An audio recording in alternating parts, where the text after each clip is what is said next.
After another day of protests in Hong Kong, police ran out of patience. With tear gas and batons, they moved in to clear the area around the Legislative Council, Hong Kong's parliament. It's become the focal point of anti-government rallies over the past 3 weeks because protesters believe it's now largely controlled by mainland China. This time they had little choice but to flee and quickly disappeared into the night.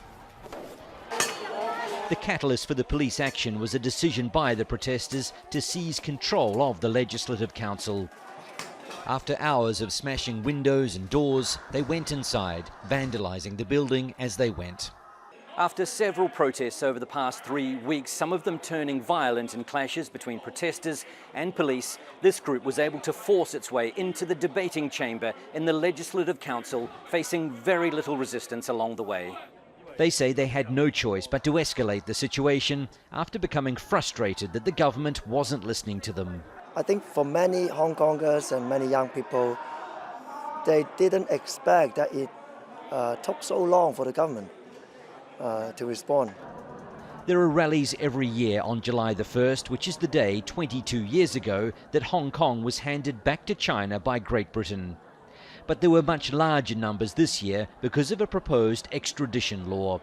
It would allow suspects in criminal cases to be sent to mainland China to face trial in a justice system that critics say is deeply flawed.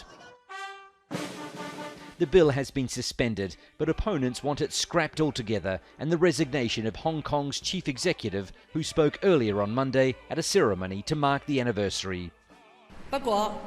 The incident that happened in recent months has led to controversy and disputes between the public and the government.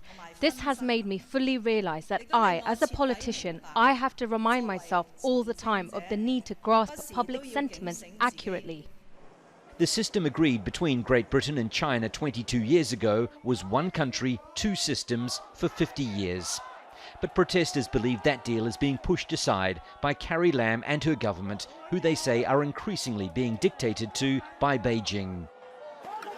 Soon after police moved into their latest rally, it was over. The streets and the Legislative Council empty, their defiance dispersed.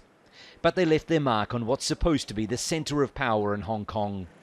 There will no doubt be repercussions, but they're vowing to continue a fight that they say has become about much more than a proposed law. It's about the future of this city. Wayne Hay, Aljazeera, Hong Kong.